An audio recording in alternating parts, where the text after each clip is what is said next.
warahmatullahi wabarakatuh. Perkenalkan, nama saya Tia Komala Putri. Saya mahasiswa S1 Intek tahun 2018. Baiklah, di sini saya akan mempresentasikan hasil penelitian saya yang berjudul Pengaruh Profitabilitas, Leverage, dan Ukuran Perusahaan terhadap Tax Avoidance, studi empiris pada perusahaan sektor transportasi dan consumer goods yang terdaftar di Bursa Efek Indonesia tahun 2015 sampai tahun 2018.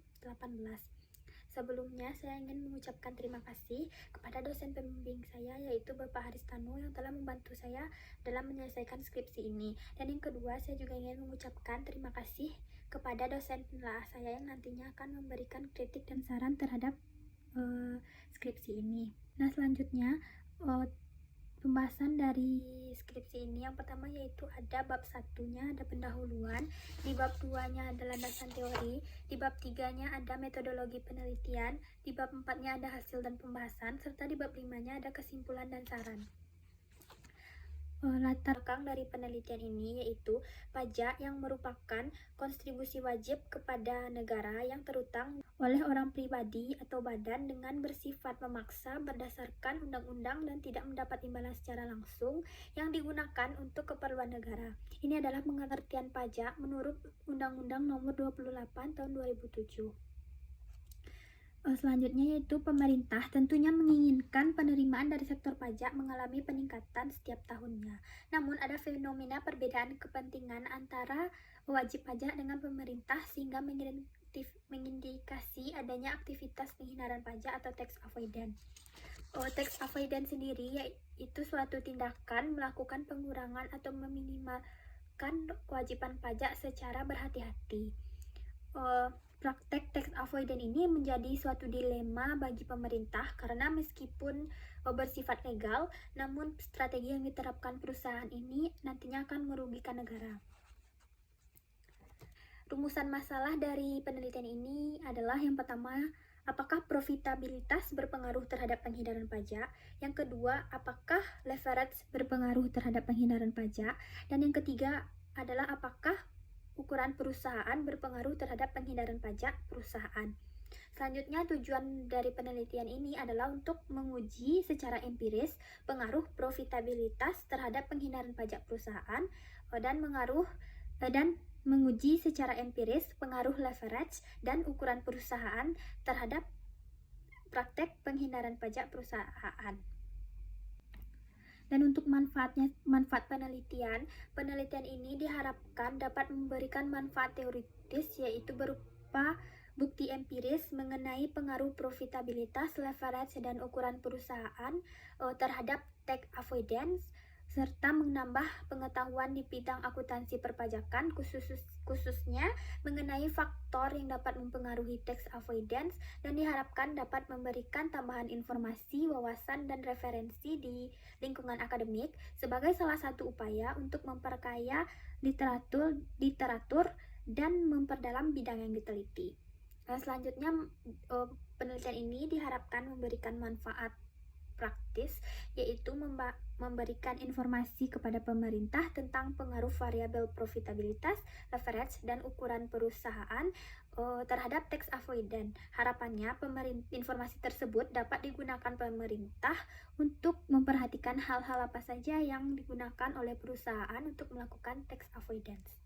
Kedua yaitu landasan teori keagenan. Teori keagenan adalah hubungan antara dua belah pihak yang terikat dalam perjanjian, terdiri dari agen yaitu pihak yang diberi tanggung jawab dan prinsipal yang merupakan pihak yang memberi tanggung jawab. Hal tersebut akan rentan terhadap konflik dikarenakan kedua pihak berusaha untuk mencapai kepentingannya masing-masing. Ini menekankan pada pentingnya pemilik perusahaan atau pemegang saham untuk menyerahkan pengelolaan perusahaan kepada tenaga profesional yang mengerti dalam menjalankan bisnis setiap harinya. Selanjutnya itu ada pengertian pajak dan manajemen pajak. Pengertian pajak yaitu kewajiban atau beban yang harus dipenuhi oleh wajib pajak, baik wajib pajak pribadi maupun perusahaan. Karakteristik yang melekat pada pajak yaitu pertama, pajak dipungut berdasarkan undang-undang serta aturan pelaksanaannya yang bersifat dapat dipaksakan. Yang kedua yaitu tidak ada prestasi individual oleh pemerintah. Yang ketiga yaitu pajak dipungut oleh negara baik pemerintah pusat maupun pemerintah daerah. Yang keempat, pajak diperuntukkan bagi pengeluaran-pengeluaran pemerintah yang apabila pemasukannya masih terdapat surplus dipergunakan untuk membiayai public investment. Selanjutnya ada manajemen pajak. Definisi dari manajemen pajak yaitu perencanaan pemenuhan kewajiban perpajakan secara lengkap, benar, dan tepat waktu sehingga dapat menghindari pemborosan sumber daya. Yang ketiga ada penghindaran pajak. Upaya manajemen perusahaan untuk memperoleh laba yang diharapkannya melalui manajemen pajak, salah satunya adalah melalui penghindaran pajak atau tax avoidance. Tax avoidance merupakan bagian dari tax planning yang dilakukan dengan tujuan meminimalkan pembayaran pajak. Tax avoidance secara hukum pajak tidak dilarang, meskipun seringkali terdapat sorotan kurang baik dari kantor pajak karena dianggap memiliki konotasi yang negatif, berbeda dengan tax evasion atau penggelapan pajak yang merupakan usaha untuk memperkecil pajak dengan melanggar ketentuan-ketentuan pajak. Yang keempat yaitu profitabilitas. Profitabilitas adalah salah satu ukuran kinerja dalam menggambarkan kemampuan menghasilkan laba selama periode tertentu dalam suatu perusahaan. Suatu perusahaan dengan profitabilitas yang baik terlihat mempunyai nilai efektif tax rate yang lebih tinggi. Yang selanjutnya yaitu ada leverage. Definisi leverage adalah penggunaan hutang untuk membiayai investasi. Leverage merupakan rasio yang mengukur seberapa jauh perusahaan menggunakan hutangnya dalam membiayai kegiatan perusahaan. Leverage juga menggambarkan hubungan antara total aset dengan modal saham biasa atau menunjukkan penggunaan hutang untuk meningkatkan laba. Yang keenam yaitu ukuran perusahaan. Ukuran perusahaan adalah suatu skala yang dapat mengklasifikasikan perusahaan menjadi perusahaan besar dan kecil menurut berbagai cara seperti total aktiva, total aset, nilai pasar saham, rata-rata tingkat penjualan, dan jumlah penjualan. Ukuran perusahaan umumnya dibagi dalam 3 kategori yaitu perusahaan berskala besar, menengah, dan kecil. Selanjutnya kita masuk kepada hipotesis. Yang pertama yaitu pengaruh profitabilitas terhadap tax avoidance. Return on asset atau ROA merupakan salah satu rasio profitabilitas. Rasio ini sering digunakan dalam analisis laporan keuangan karena mampu menunjukkan keberhasilan perusahaan dalam menghasilkan keuntungan. ROA digunakan untuk mengukur kemampuan perusahaan dalam menghasilkan keuntungan atau laba menggunakan aset yang dimiliki. Semakin tinggi nilai ROA, maka semakin besar juga laba perusahaan. Maka hipotesis dalam penelitian ini adalah H1, profitabilitas berpengaruh signifikan terhadap tax avoidance. Dan yang kedua yaitu pengaruh leverage terhadap tax avoidance. Leverage merupakan rasio untuk menguji sejauh mana perusahaan menggunakan utang yang dipinjam. Dalam teori agensi mengatakan perusahaan akan berusaha mengurangi pajak dengan cara meningkatkan rasio hutang. Semakin besar hutang, maka laba kena pajak akan menjadi lebih kecil karena insentif pajak atas bunga hutang semakin besar. Berdasarkan uraian tersebut, maka hipotesis dalam penelitian ini adalah H2 yaitu leverage tidak berpengaruh signifikan terhadap tax avoidance. Yang ketiga yaitu pengaruh perusahaan terhadap tax avoidance. Ukuran perusahaan didefinisikan sebagai skala atau nilai yang dapat mengklasifikasikan suatu perusahaan ke dalam kategori besar atau kecil. Perusahaan yang dikelompokkan dalam ukuran besar dengan aset yang besar akan cenderung lebih mampu dan stabil untuk menghasilkan laba dan membayar kewajiban jika dibanding dengan perusahaan dengan total aset yang kecil. Berdasarkan uraian tersebut, maka hipotesis dalam penelitian ini yaitu ukuran perusahaan tidak berpengaruh signifikan terhadap tax avoidance. Yang ketiga yaitu metodologi penelitian. Yang pertama, lingkup dari penelitian ini adalah untuk menjelaskan pengaruh variabel independen yaitu profitabilitas, leverage, dan ukuran perusahaan terhadap variabel dependen yaitu penghindaran pajak atau tax avoidance. Dengan populasi penelitian ini adalah perusahaan transportasi dan consumer goods yang terdaftar di Bursa Efek tahun 2015 sampai 2018. Metode yang digunakan peneliti dalam memilih sampel penelitian yang itu menggunakan purposive sampling. Purposive sampling adalah penentuan sampel berdasarkan kriteria yang telah dirumuskan terlebih dahulu oleh peneliti. Kriteria perusahaan yang dijadikan sampel penelitian ini yaitu perusahaan transportasi dan consumer goods yang terdaftar di Bursa Efek Indonesia tahun 2015 sampai tahun 2018.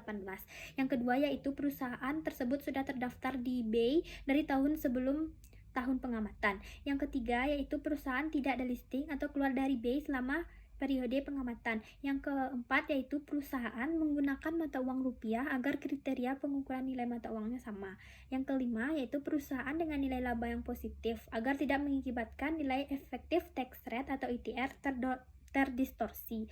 Yang keenam yaitu perusahaan dengan persentase tingkat ETR yang lebih rendah dari tingkat prevailing tax. 7 yaitu memiliki data perusahaan yang lengkap berupa annual report sesuai dengan variabel yang diteliti. Selanjutnya adalah metode analisis data. Metode statistik yang digunakan untuk menganalisis data dan menguji hipotesis yaitu dengan menggunakan statistik deskriptif, uji asumsi klasik, dan uji hipotesis menggunakan bantuan perangkat lunak, Microsoft Excel, dan SPSS. Selanjutnya bab 4, analisis data dan pembahasan. Yang pertama, deskripsi objek penelitian.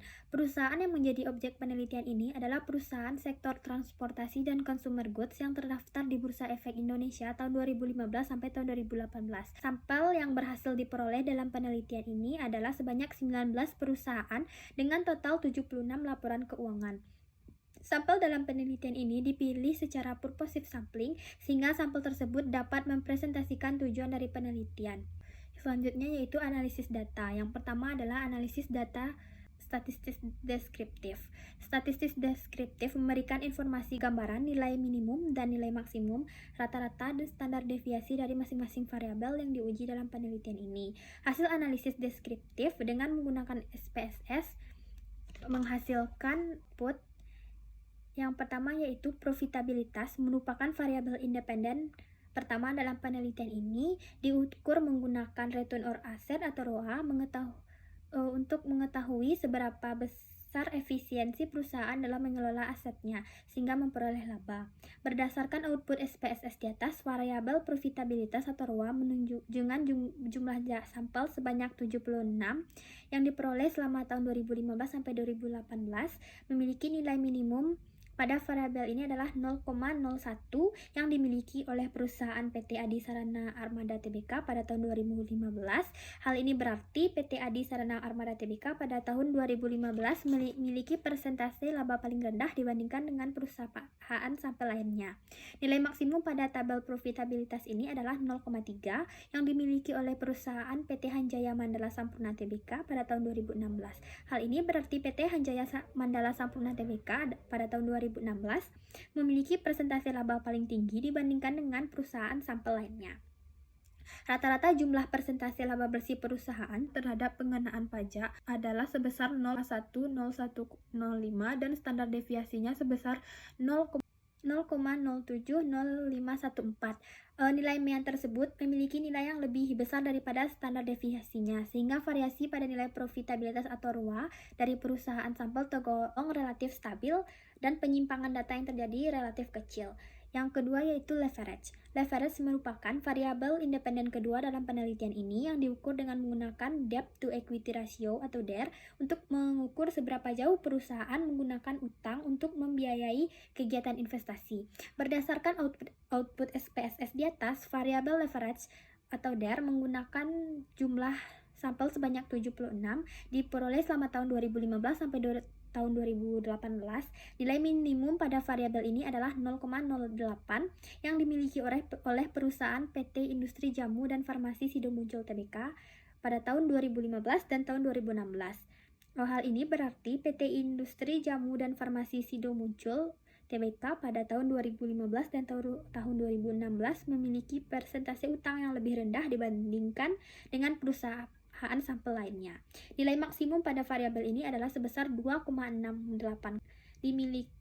oleh perusahaan PT Tunas Baru Lampung Tbk pada tahun 2016. Hal ini berarti PT Tunas Baru Tbk pada tahun 2016 memiliki persentase utang paling tinggi dibandingkan dengan perusahaan sampel lainnya. Rata-rata nilai DAR pada tahun 2015 sampai tahun 2018 sebesar 0,7315. Standar deviasi sebesar 0,687548. Nilai MEAN tersebut memiliki nilai yang lebih besar daripada standar deviasinya, sehingga variasi pada nilai reference atau DAR ini merupakan sampel yang tergolong relatif stabil dan penyimpangan data yang relatif kecil. Yang ketiga yaitu ukuran perusahaan. Ukuran perusahaan atau size merupakan variabel independen ketiga pada penelitian ini.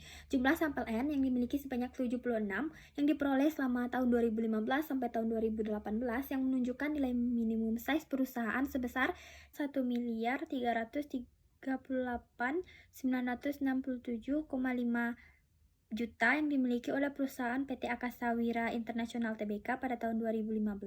Hal ini berarti size perusahaan PT Akasa Wira International Tbk pada tahun 2015 lebih rendah dibandingkan dengan perusahaan sampel lainnya, sedangkan untuk nilai maksimumnya sebesar 3.052.948,2 dimiliki oleh perusahaan PT Kalbe Farma Tbk pada tahun 2018.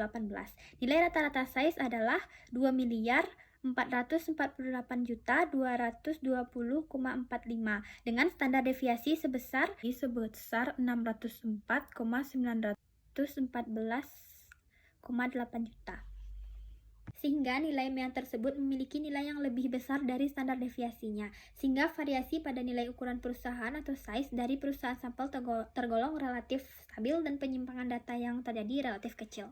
Keempat yaitu tax avoidance.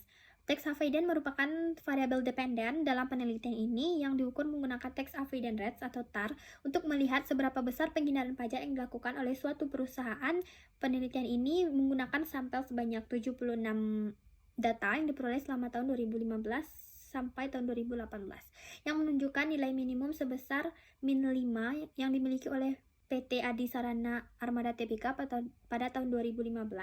Nilai ini menunjukkan bahwa perusahaan melakukan penghindaran pajak yang paling kecil dibandingkan perusahaan sampel lainnya, sedangkan nilai maksimum pada variabel ini adalah sebesar 18 yang dimiliki oleh perusahaan PT Mandam Indonesia Tbk pada tahun 2015. Hal ini menunjukkan bahwa PT Mandam Indonesia Tbk pada tahun 2015 melakukan penghindaran pajak paling besar dibandingkan perusahaan lainnya.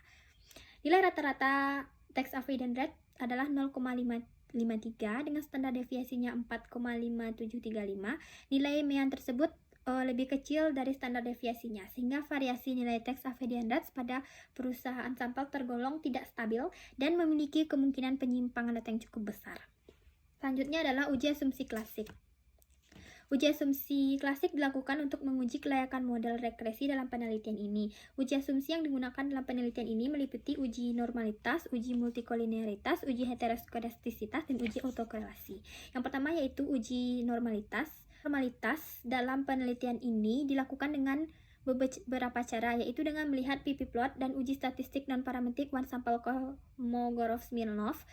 Berikut ada hasil yang diperoleh dari output penelitian, yaitu data penelitian ini dikatakan normal karena nilai Kolmogorov-Smirnov testnya memperoleh nilai signifikan 0,60 yang artinya data dikatakan normal apabila nilai signifikannya lebih besar dari 0,05. Sedangkan nilai yang diperoleh pada penelitian ini adalah sebesar 0,060 yang mana lebih besar dari 0,05. Selanjutnya ada uji multikolinearitas. Bertujuan untuk menguji apakah hasil regresi ditemukan adanya korelasi di antara variabel bebas. Multikolinearitas menunjukkan bahwa antara variabel mempunyai hubungan langsung yang kuat. Model regresi yang baik sebaiknya tidak terjadi korelasi antar variabel. Korelasi antar variabel yang satu dengan yang lainnya dapat dilihat dengan melihat nilai tolerance atau TOL dan nilai variance inflation factor atau VIF. Untuk mendeteksi adanya multikolinearitas dilihat dengan hipotesis berikut. Yang pertama, jika tolerant value lebih kecil dari 0,10 dan VIF-nya lebih besar dari 10, maka disimpulkan terdapat gejala multikolinearitas. Dan jika tolerance value-nya besar dari 0,10 dan VEF-nya kecil dari 10, maka dapat disimpulkan tidak terdapat gejala multikolinearitas. Berikut hasil output SPSS untuk menguji gejala multikolinearitas pada penelitian ini. Yang pertama yaitu variabel ρ memiliki nilai toleransi sebesar 0,930 besar dari 0,10 dan nilai VIF sebesar 1,076 kecil dari 10. Maka dapat dikatakan bahwa variabel ρ tidak mendapat gejala multikolinearitas. Yang kedua yaitu variabel der memiliki nilai toleransi sebesar 0,917 besar dari 0,10 dan nilai VIF sebesar 1,091 kecil dari 10. Maka dapat dikatakan bahwa der tidak terdapat gejala multikolinearitas. Yang ketiga yaitu variabel ukuran perusahaan atau size memiliki nilai toleransi sebesar 0,984 besar dari 0,10 dan nilai VIF sebesar 1,016 kecil dari 10. Dapat dikatakan bahwa variabel ukuran perusahaan tidak terdapat gejala multikolinearitas. Yang selanjutnya yaitu uji autokorelasi. Putusan adanya autokorelasi pada uji Darben-Watson adalah jika DW besar dari DU dan DW kecil dari 4DU maka tidak akan terjadi autokorelasi. Dan jika yang kedua, jika DW kecil dari DU dan DW besar dari 4DU maka akan terjadi autokorelasi. Berikut hasil uji autokorelasi pada penelitian ini adalah diperoleh nilai Darben-Watson 1,854 dan dibandingkan dengan nilai DU yang ada di tabel. Pada tabel K disimbolkan sebagai variabel independen yaitu K sama dengan 3 dan N sama dengan 76, maka didapatkan nilai DU sebesar 1,7104. Dapat disimpulkan bahwa nilai DW lebih besar dari DU, maka tidak terjadi autokorelasi dan penelitian ini layak untuk diuji. Selanjutnya adalah uji heteroskedastisitas. Uji heteroskedastisitas bertujuan untuk melihat apakah varian dari error bersifat heterogen, yang berarti melanggar asumsi klasik yang memberikan syarat bahwa varian dari error harus bersifat homogen. Berikut berdasarkan output SPSS pada gambar 42 dapat dilihat bahwa data tersebut tidak memiliki pola tertentu. Hal ini terlihat pada gambar di atas yang dimiliki titik-titik menyebar di atas dan di bawah angka 0 dari sumbu Y, sehingga dapat disimpulkan bahwa dalam penelitian ini tidak terdapat gejala heteroskedastisitas. Analisis regresi pada penelitian ini digunakan multiple linear regresi. Hal ini dikarenakan hasil uji asumsi klasik yang dilakukan dapat disimpulkan bahwa model regresi yang digunakan tidak terjadi multikolinearitas. Analisis regresi linear berganda memiliki tujuan untuk memperkirakan perubahan respon pada variabel dependen terhadap beberapa variabel independen. Berdasarkan output SPSS penelitian ini, maka akan diperoleh persamaan regresi linear sebagai berikut.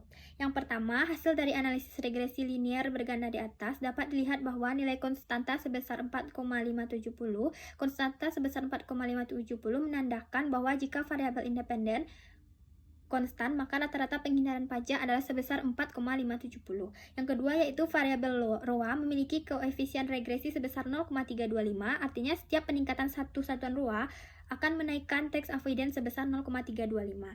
Yang ketiga yaitu variabel der memiliki koefisien regresi sebesar 0,893, artinya setiap kenaikan satu debt to equity ratio atau DER akan menurunkan tax avoidance sebesar 0,893. Yang keempat yaitu variabel size, koefisien regresi sebesar min 1,6. Artinya setiap kenaikan satu satuan perusahaan atau size akan menurunkan tax avoidance sebesar min 1,6. Yang keempat yaitu pengujian hipotesis. Yang pertama ada koefisien determinasi. Koefisien determinasi digunakan untuk mengukur seberapa jauh kemampuan model dalam menerangkan variasi yang ada pada variabel dependen. Berdasarkan hasil output SPSS, nilai koefisien determinasi R² sebesar 14,1%, tax avoidance dipengaruhi oleh ROA, DER dan ukuran perusahaan, namun sisanya sebesar 85,9% dipengaruhi oleh faktor lain di luar variabel yang diuji. Uji F digunakan untuk menguji apakah model yang digunakan dalam penelitian ini adalah model yang layak atau tidak. Berdasarkan hasil output SPSS dari penelitian ini, diketahui bahwa nilai signifikan sebesar 0,025. Hasil nilai signifikan 0,025 ini lebih kecil dari 0,05, maka ditarik kesimpulan bahwa model yang digunakan untuk mengukur ROA, DER, dan ukuran perusahaan merupakan model yang layak dan fit. Persamaan regresi dapat dinyatakan signifikan terhadap tax avoidance. Yang terakhir yaitu ada uji T. Uji T adalah pengujian yang dilakukan untuk mengetahui pengaruh variabel-variabel independen terhadap variabel-variabel dependen secara parsial. Berdasarkan hasil output SPSS dari penelitian ini, hipotesis 1 yaitu menguji pengaruh ROA terhadap tax avoidance pada tabel dari signifikannya 0,738 besar dari 0,05, maka dapat disimpulkan bahwa hipotesis 1 ditolak. Hal ini berarti bahwa ROA tidak berpengaruh signifikan terhadap tax avoidance. Yang kedua yaitu hipotesis menguji pengaruh debt to equity terhadap tax avoidance. Pada tabel diketahui nilai signifikan sebesar 0,286 besar dari 0,05, maka dapat disimpulkan hipotesis kedua ditolak. Hal ini menunjukkan bahwa DER tidak berpengaruh signifikan terhadap tax avoidance. Yang ketiga yaitu hipotesis 3, yaitu menguji pengaruh ukuran perusahaan terhadap tax avoidance. Pada tabel output SPSS diketahui nilai signifikan sebesar 0,006 kecil dari 0,05, maka dapat disimpulkan bahwa hipotesis 3 diterima. Hal ini menunjukkan bahwa ukuran perusahaan berpengaruh secara signifikan terhadap tax avoidance. Selanjutnya adalah interpretasi hasil. Pengaruh profitabilitas ROA terhadap tax avoidance. Hipotesis pertama pada penelitian ini adalah profitabilitas ROA berpengaruh signifikan terhadap tax avoidance. Hasil uji T telah menunjukkan bahwa ROA tidak memiliki pengaruh terhadap tax avoidance. Yang kedua yaitu pengaruh leverage atau DER terhadap tax avoidance. Hipotesis kedua dari penelitian ini adalah leverage tidak berpengaruh signifikan terhadap tax avoidance. Hasil uji T menunjukkan bahwa leverage tidak memiliki pengaruh terhadap tax avoidance karena berdasarkan output yang diperoleh, DER memiliki nilai signifikan sebesar 0,28 lebih besar dari 0,05. Dapat disimpulkan bahwa hipotesis 2 diterima. Hasil penelitian ini mendukung penelitian yang dilakukan oleh Cahyono, Andini, dan Raharjo tahun 2016. Yang ketiga yaitu pengaruh ukuran perusahaan terhadap tax avoidance. Hipotesis ketiga pada penelitian ini adalah ukuran perusahaan tidak berpengaruh signifikan terhadap tax avoidance. Hasil uji T telah menunjukkan bahwa ukuran perusahaan berpengaruh signifikan terhadap tax avoidance.